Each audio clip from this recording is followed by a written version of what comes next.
আপনের চেয়ে পর ভালা, পরের চেয়ে জঙ্গল ভালা। জঙ্গলে গেলে বান্দরে কয় তুই কোন হালা। যখন আমরা ছাত্রদলকে নিয়ে সমালোচনা করছি, ছাত্রলীগকে নিষিদ্ধ করা হয়ে গেছে, আমরা ভাবছিলাম যে প্রশংসার জায়গায় অন্তত একটা দল থাকুক, সেটা হচ্ছে ছাত্র শিবির।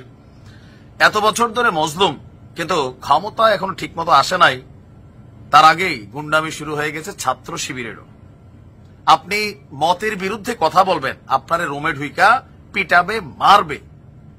তীব্র নিন্দা আমরা জানাই ভাই।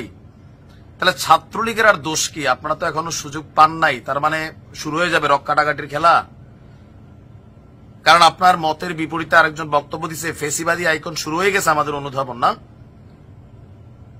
নেন। আর বৈষম্য বিরোধীদের সাথে এখন ছাত্র শিবির, ছাত্রদল সবারই কিন্তু একটা সাংঘর্ষিক ফাইনাল অবস্থান হয়ে গেছে। ঘটনা হচ্ছে সিলেটের এমসি কলেজ। যদিও এটা নিয়ে শিবিরের যারা কেন্দ্রীয় সভাপতি বা বিভিন্ন সেক্টর আছেন সবাই সমালোচনা করেছেন।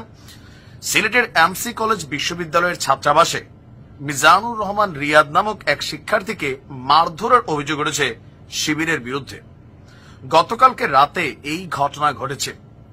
আহত অবস্থায় তাকে উদ্ধার করে Sylhet medical college, Osmani medical college হাসপাতালে ভর্তি করা হয়। মিজানুর রহমান ইংরেজি তৃতীয় বর্ষের শিক্ষার্থী এবং বাংলাদেশ আঞ্জুমানে তালামিজি ইসলামিয়া নামক একটা সংগঠনের সাথে জড়িত। প্রেক্ষাপট কি? যিনি মার খেয়েছেন মিজান, তার বক্তব্য হচ্ছে তিনি ছাত্রাবাসের প্রথম ব্লকের 101 নম্বর কক্ষের আবাসিক শিক্ষার্থী। খুলনা বিশ্ববিদ্যালয়ে যে ঘটনা ঘটেছে, সেই ঘটনায় সামাজিক যোগাযোগ মাধ্যম ফেসবুকে তিনি একটা পোস্ট দিয়েছেন। তাতে আগের এবং বর্তমান সময়ের তুলনা করেন। শেখ হাসিনার আমল আর বর্তমান আমল, এটা নিয়ে গতকালকে সারা বাংলাদেশে তুলনা করছে, তো তিনিও করছেন। এই প্রতিক্রিয়ার জেরে শিবিরের কর্মীরা রোমে ঢুকে কোনো কিছু বলার সুযোগ না দিয়েই তাকে বেধড়ক পিটিয়েছে, আহত করেছে মর্মান্তিকভাবে। রিয়াদের রুমমেট বাংলা বিভাগের মাস্টার্সের শিক্ষার্থী বলছেন, রাতে ঘুমানোর সময় দরজায় ধাক্কা দেওয়া হয়। দরজা খুলে দিলে সিলেট এমসি কলেজ ছাত্র শিবিরের সেক্রেটারি জওহর লুকমান মুন্না সহ 10-12 জন শিবিরের কর্মী রুমে ঢুকে। তারা রিয়াদকে একের পর এক চর, থাপ্পড়, লাথি, ঘুষি মারতে থাকে।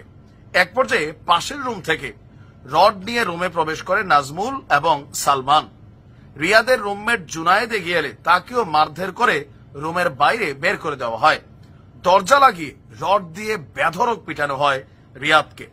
অভিযোগের বিষয়ে সিলেট মহানগর ছাত্র শিবিরের সেক্রেটারি বলছেন, 2 শিক্ষার্থীর মধ্যে কথা কাটাকাটির জেরে মারামারির ঘটনা ঘটছে। দলীয় নেতাকর্মী যুক্ত কিনা তা খতিয়ে দেখছি। এটা খতিয়ে দেখা পাবেন না। বাংলাদেশ কোথায় যাবে?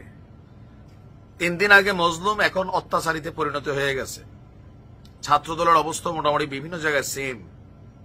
তো এইরকম চলতে থাকলে, কে জানি একজন বলছিল, ভাই যেটা শিবির অধ্যুষিত এলাকা সেখানে শিবিরের চরিত্র আলাদা।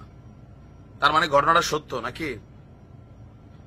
এতদিন আমরা অন্তত ভাবতাম যে সন্ত্রাসী তালিকায় শুনতাম রক কাটাকাটির খেলা, রড দিয়া পিটাপিটির খেলা, বাট আজকে কিন্তু বাস্তব করে ফেললেন। যদিও শিবির এটার ব্যাপারে বিভাগীয়ভাবে একটা ব্যবস্থা নেওয়ার সিদ্ধান্ত নিয়েছে, আমরা দেখি কি সিদ্ধান্ত হয়।